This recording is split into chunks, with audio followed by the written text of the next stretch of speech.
Last year, my world turned upside down when my ex-wife had an affair and decided to leave me. Strangely enough, when it happened, I felt a profound sense of relief wash over me. From the outside, our marriage might have seemed like a perfect picture, but behind closed doors, it was completely hollow. For years, I felt broken down, burdened by the mental and financial strain she imposed on me. My ex-wife had a habit of taking large sums of money from my account, leaving me grappling with the stress of paying our bills. Each time I confronted her about it, she would flip the situation around, blaming me for not earning enough. No matter what I did, whether I worked extra hours or tried to save money, it was never good enough for her. Everything seemed to annoy or anger her, and I began to feel like I was constantly walking on eggshells, trying to avoid triggering her frustration. In an attempt to reconnect, I often planned dates or family activities, hoping to spend quality time together. But she was never interested. Instead, she would complain or get upset, preferring to stay in bed and sleep the day away.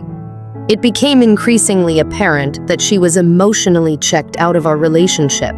Eventually, I stopped trying to include her in anything, which only led to more complaints. She accused me of keeping the children away from her, even though she showed no interest in participating in their lives. As time went on, her absence became more pronounced. She began spending nights away from home, often claiming she was at a friend's house, a person I hardly knew. Whenever I asked questions, she would become irritated, telling me it was none of my business where she was. I could feel the distance between us growing, like an ever-widening chasm that I could no longer bridge. When my ex-wife finally decided to initiate divorce proceedings, I found myself enveloped in a whirlwind of emotions. On one hand, I was worried about what my life would look like after the divorce. On the other, I couldn't help but feel a sense of relief that there was an end in sight to our unhappy marriage. It was as if a weight had been lifted off my shoulders, despite the uncertainty of what lay ahead.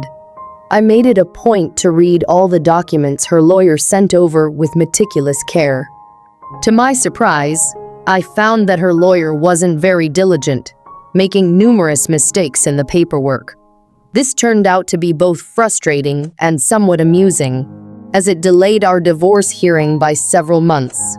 Each time I spotted an error, misspellings of our names, incorrect birth dates, and even mistakes related to our children, I would send the documents back without signing them. It was comical how basic these errors were. They listed children that weren't ours, got our marriage date wrong, and even included properties we didn't own. One draft suggested a settlement involving $500,000 for businesses we didn't own. Even the lawyer's own name was spelled incorrectly in one of the drafts, which I found laughable. I couldn't help but chuckle at the absurdity of it all while I was in the bathroom, shaking my head at the incompetence of it all.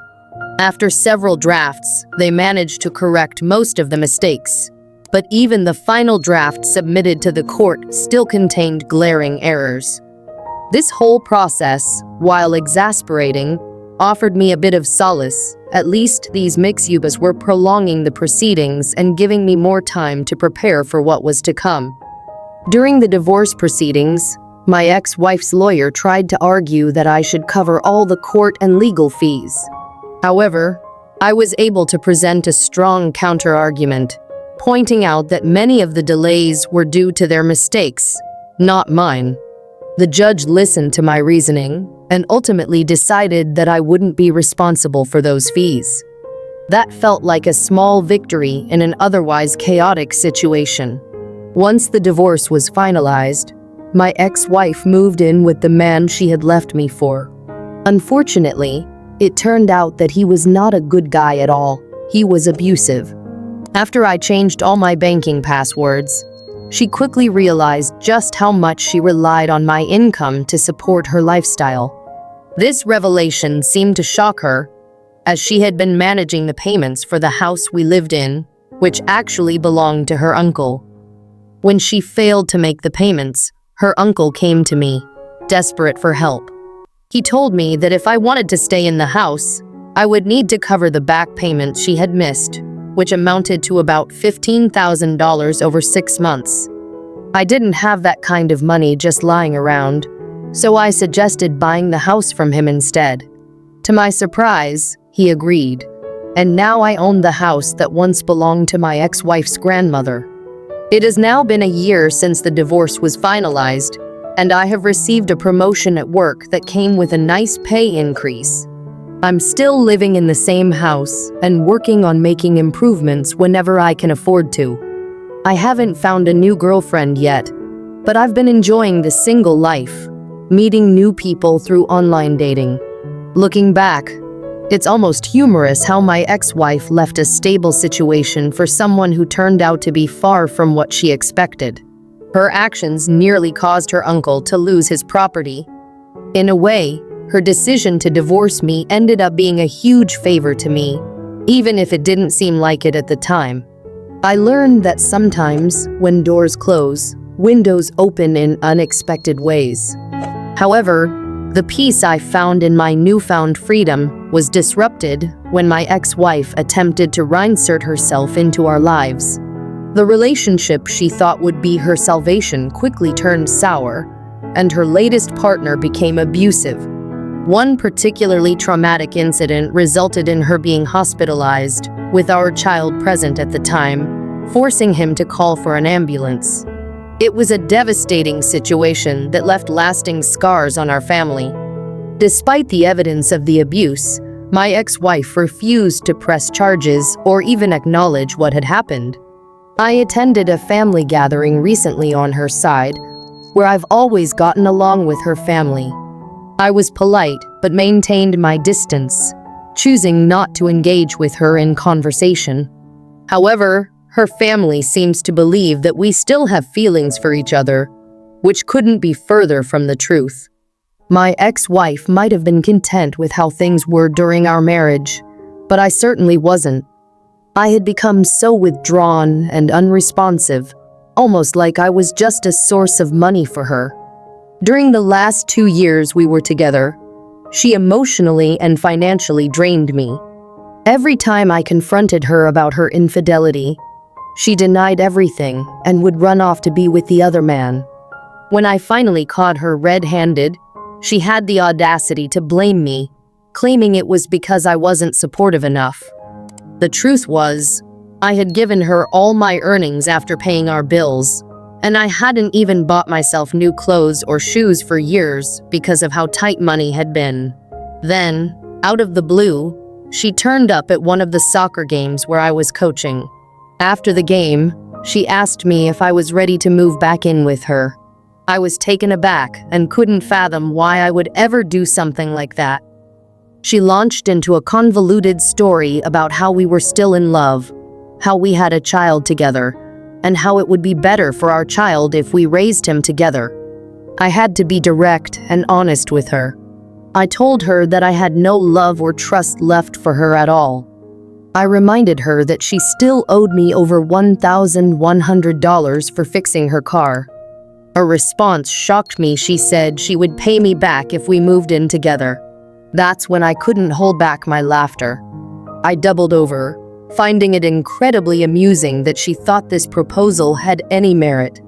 Seeing me laugh seemed to upset her, and she started crying, which only made me laugh harder. Perhaps it wasn't the kindest reaction, but after everything I had been through and all the effort I had put into bettering myself, the idea of returning to her was unfathomable. It felt like the worst possible decision I could make. I recognized that our child still holds a lot of affection for his mother, and I would never do anything to damage their relationship.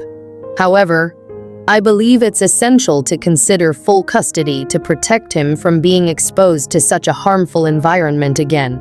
I want to ensure he grows up in a nurturing, loving space where he can thrive, away from the chaos that defined my marriage. Amid all the turmoil, I've met someone special. I understand that healing from these events will take time for everyone involved, but I remain hopeful that we can all find our own versions of happiness, whatever decisions we make about our relationships moving forward. This past year has been a roller coaster. As I celebrated the first anniversary of my divorce on November 3rd, I took a moment to reflect on all that had changed. I had focused on self-improvement through therapy and actively sought new relationships. I met some fantastic women, although a few turned out to be less compatible. Just this past Monday, my ex-wife stumbled upon a Facebook post from my girlfriend, Sher. Sher had shared some photos from a wonderful trip we took over the weekend, capturing the essence of joy and happiness in our lives. We indulged in delicious food, enjoyed a few drinks, and created incredible memories together. Seeing those pictures, I could only imagine how it affected my ex-wife. The jealousy she must have felt seeing me move on so effortlessly must have cut deep. I couldn't help but smile, knowing that I was finally able to reclaim my life. In the end, it feels like I've shed an old skin, emerging as a stronger, more resilient person. Life may not have gone as I originally planned, but I've learned to embrace the unexpected twists and turns. I know that every ending paves the way for a new beginning, and I'm grateful for the chance to start anew. My journey through this difficult time has taught me about the importance of self-love and resilience. I've discovered that sometimes what we perceive as an ending is, in fact, an opportunity for growth and renewal. As I continue to navigate this new chapter in my life, I am committed to focusing on the positive and nurturing the relationships that truly matter. So here I stand, a year later, looking forward to the future with hope and excitement. The journey is far from over, but I am ready to embrace whatever comes my way. I don't usually share pictures from my dates, but I like to share moments. So when she asked if she could post our trip photos and tag me, I happily agreed. I expected my ex-wife and her family might react dramatically, but their response was shocking. To give you some context, my ex-wife cheated on me for over a year before our marriage ended. She was already seeing someone else when we separated and moved in with her boyfriend while our divorce was still going on. Now, a year after our divorce, she still tries to manipulate me emotionally and financially, and after I posted those photos, her hostility increased dramatically. On Monday, she twisted things around, making it seem like I was the unfaithful one. She accused me of humiliating her by sharing pictures of me with other women, calling me selfish and insensitive for not thinking of her feelings. She claimed that my actions destroyed any chance of us getting back together, and that any love she had for me was killed by what she called my cheating ways. While she yelled at me on the phone, I couldn't help but find it ironic. I laughed as she ranted for 30 minutes about how I ruined our relationship, even though she was the one who cheated and mistreated me throughout our marriage. When she asked about my faithfulness during our marriage, I told her I had been loyal until our relationship officially ended. She didn't stop there.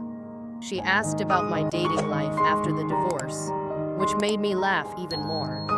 I told her that my personal life is no longer her concern. I reminded her that just as I don't interfere in her life, she has no right to meddle in mine. Despite this, she sent me a series of hurtful text messages attacking me and my new girlfriend, Sher. She even threatened to reach out to Sher and tell her negative things about me. I told her she could try, but I doubted it would change anything.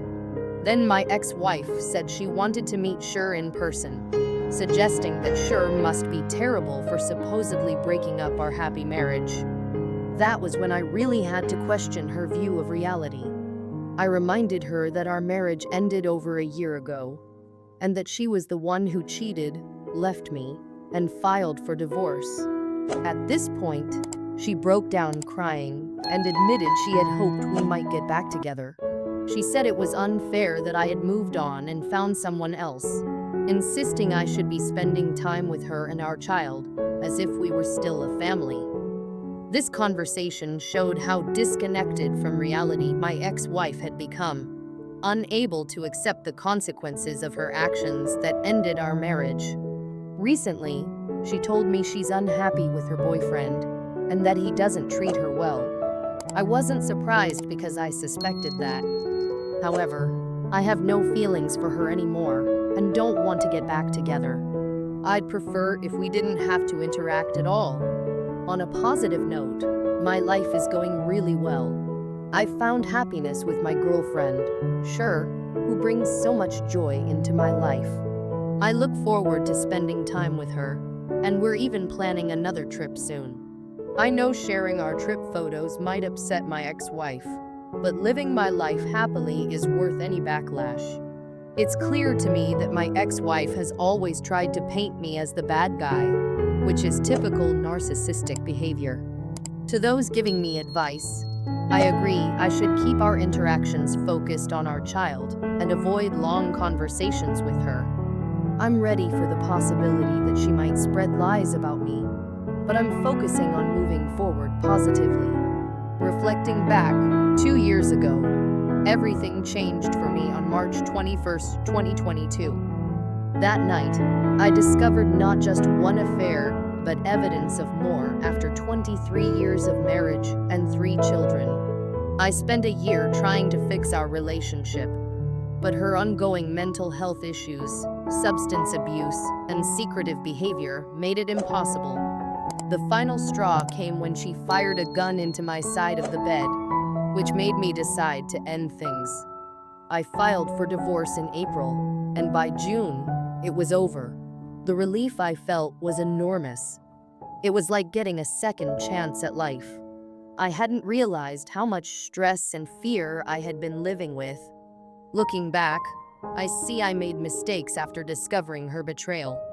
Instead of processing everything, I rushed to fix our relationship without addressing the real issues. We didn't seek therapy right away, which was a big mistake. By the time we started therapy, it was too late, and our kids had already lost respect for their mother. In April of last year, I was overwhelmed by support after my ex-wife launched a smear campaign against me on social media, accusing me of everything from abuse to stealing money while ignoring her own actions. I posted a public service announcement to clear my name, stating none of her accusations were true. I understood if some people felt they needed to distance themselves, but I hoped others would let me prove my innocence. During this time, I focused on improving myself. I got in shape, going from 250 pounds to 185, and made a significant career move with a promotion. I planned to casually date over the summer, but an old high school classmate reached out to me. She lived far away and was going through a similar breakup after discovering her partner's betrayal. We started supporting each other regularly. When I traveled to Knoxville for work, we ended up texting one night and sharing our experiences. I had been looking forward to some live music, but my summer didn't turn out to be full of flings. Instead, I enjoyed beach outings, live music, and great times I hadn't had in years. As summer turned into fall, our relationship deepened. We met each other's families, spent Thanksgiving together, celebrated Christmas, and even took a trip to Las Vegas for the Super Bowl. All these experiences brought us closer. Now, as I celebrate my 52nd birthday, I feel genuinely happy. The last couple of birthdays were tough, but this one is special and exciting because she's moving in with me. She's a nurse and found a job in my city. She decided to keep her own house and rent it out. If a friend were in my situation, I might warn them it's too soon, but for us, it feels right. We're not rushing into marriage, we're just two people tired of matching schedules and missing out on time together. Many people here talk about karma or getting revenge on their exes. In my case, my ex still sends me drunk texts saying she wishes we were still together, mixing apologies with blaming me. Half the time she's sorry, and the other half, she thinks it's all my fault. But the truth is, I'm much happier now without her. I'm less stressed, and I've met someone incredible who is more than I ever expected.